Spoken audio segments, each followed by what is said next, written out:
Well, hey there, friends. Well, ordinarily I would put this video on my woodworking channel, but today I'm going to be discussing the philosophy of wood, and so I thought I'd bring you all along for the ride. I'm out here this morning. I'm refinishing these tables.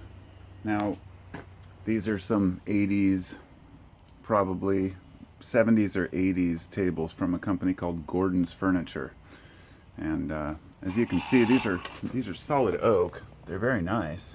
On the inside, the finish is decent, but they've seen better days. This stuff just chips right off on the outside. The glass sits right in here. I already sanded part of this out. The glass sits in here, so all of this sits below the glass. So anyhow, this one over here I already kind of sanded out and got ready for stain. And this is part that I restained. So the new finish is nice and smooth and beautiful. I had to rebuff out these little areas because I'd actually kind of hand sanded those a little rougher, and I hadn't gone down through the grades of sandpaper. If you're not familiar with the philosophy of sandpaper, that's a world all its own and a discussion for another time. For now, I'm just going to bring you along on my journey while I sand this thing.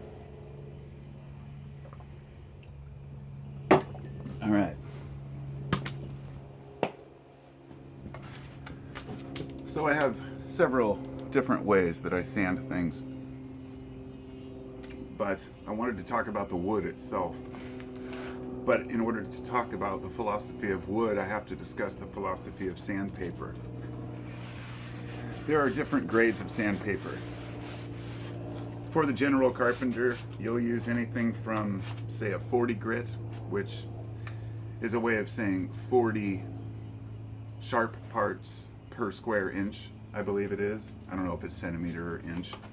But for example, what I'm using right here is 120 grit. That means for every square inch or centimeter, whatever, there's 120 granules. So 40 is very rough, and it will leave a lot of scratch marks. So you gradually move from 40 to 60 to, this is 40 right here, very rough. 60, 80, you've got 100, 120, and it goes all the way up to what I use, which is the highest, which is like 600 grit.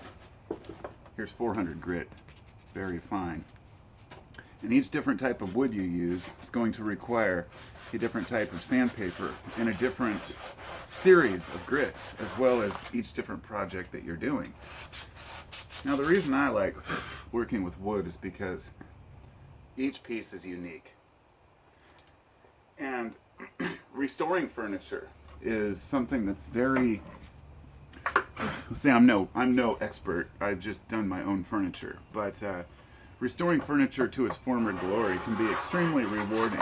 You'll see these things sitting out. This was free on Craigslist. These were, and I've seen them for sale for a few $100 when I was looking them up online, in even decent shape. So since it's oak, it has a unique, very splintery grain. If I was working with poplar, it's a much softer wood, so it's going to have a different application. But also, since it wouldn't be as dense, it would either be easier or more difficult to sand out, depending on the original finish that was used. There's a Dunning-Kruger effect that happens with carpenters. When I first started carpentry 15 years ago, whatever it was, you know, you start learning some stuff and you start thinking, wow, I've got this figured out. And then you see some master woodworkers and the kinds of things they can do, and you're like, oh my God. And so you want to know more about it. And you start realizing that there are several books about wood species, and wood movement. Good example would be the cutting board that I was showing you the other day. I think I'm working on it right here.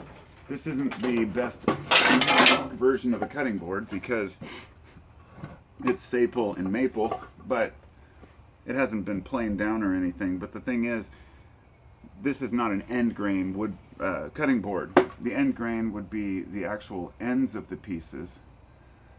And this is kind of mixed end grain and not end grain. Point being that wood expands up to 1 to 2% a certain direction, but not the other direction. Much less movement from end to end. So if you have a long board, it's much less likely to stretch. Brings me back to the old joke on the job site in construction about bringing the board stretcher. When you have a new guy on the job site, sometimes you'll ask him to bring you a board stretcher. Be like, what the hell is that? And that's the old joke. Now, as I was doing this, I just realized this top piece comes off. Okay, that sucks. It actually really sucks, because now I have to reattach it. But that's fine, because that brings me to another point about carpentry. Something that I learned that it was hard for me to believe when I first heard it, until I tried it myself and realized that wood glue is stronger than the wood itself. It's an amazing claim, but it's true. Almost every time I've used Titebond glue, the joint will hold up and the board will break before the glue joint breaks. So I'm never worried if I have to glue something. So I'll just be gluing this back on, and I won't even be nailing it in. It looks like it's being held up by something though. I'm not sure what that something is. It's interesting, there's a line of red in here. Anyway, taking apart people's old furniture, things that other people have built, it's always fascinating to me. There's always there's a certain nostalgia with looking at old furniture and seeing how things were put together back when. This isn't that old, of course, but you know, a lot of the woods that were used for old furniture you cannot find anymore. You just simply cannot find it. The reason being is because a lot of it was old growth. For example, I'm building guitars now, and one of the most expensive parts of the guitar is the fretboard. And the fretboard is usually made from a very dense wood that has natural oils. The reason being, and I didn't know this before, you don't oil a fretboard, or you shouldn't have to oil or varnish or anything. Because if you use rosewood, it'll basically, it'll self-finish. It has natural oils that pull through. But the same can't be said for, say, like maple. A maple fretboard is usually finished. Well, the same thing goes for, say, a lot of these exotic woods and furniture. What do you use? Do you use a stain? Do you use a varnish? Or do you use something like this, which is one of my favorite things to use, Danish oil. You can use it for everything. I used this for my whole kitchen. I didn't use any spray, varnish, or lacquer or anything. I just oiled it, and it's all oak. And I prefer to do that for oak, and I thought about doing that for these, but I wanted to have a nice stain coat. So you start off with some of the lighter woods like poplar, and then you move up through like pine to oak, red oak. Some of them are more porous. Some of them are more are better for tonality and sound. And I think, it's funny, as a carpenter for so long, I stepped away from it for a while, and coming back to it now, I realized, of all the things I learned, I'm really grateful, but never have I put together so many things, so many different types of wood into one project as I have with doing guitars. It's just amazing how many different types of wood go together to make a guitar. And of course you can do it all out of one piece, but it's not just, I guess it's not just the wood itself. There's another component that you have to consider. Like I said, wood has natural movement, right? So within that natural movement, I found a chisel works really, really well on this. Within that natural movement, you have to consider the fact that